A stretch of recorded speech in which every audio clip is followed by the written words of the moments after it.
ഇവിടെ ഞങ്ങളുടെ പെസഹ അപ്പം റെഡി ആയിക്കൊണ്ടിരിക്കുകയാണ്.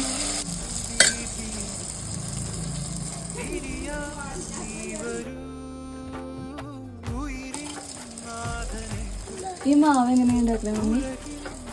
അത് ഒന്ന് അരി കൂടി അരച്ച് ഉള്ളിയും തേങ്ങയും കൂടി വറുത്തിടും. എന്നിട്ട് നമ്മൾ എടുത്ത് വെക്കണം. എടുത്ത് വെക്കണ്ട, അപ്പം തന്നെ വെച്ചു. അപ്പം തന്നെ ചൂടാം. നമ്മൾ ഒരെണ്ണം ഇവിടെ ഉണ്ടാക്കിയിട്ടുണ്ട് കേട്ടോ. നമ്മൾ അടുപ്പിലുണ്ടാക്കണേ. മുകളിൽ തീയൊക്കെ ഉണ്ടാക്കണ്ട. എങ്ങനെ കനല് മുകളിൽ വെച്ചിട്ട് പണ്ട് കാലത്തൊക്കെ അങ്ങനെയായിരുന്നു.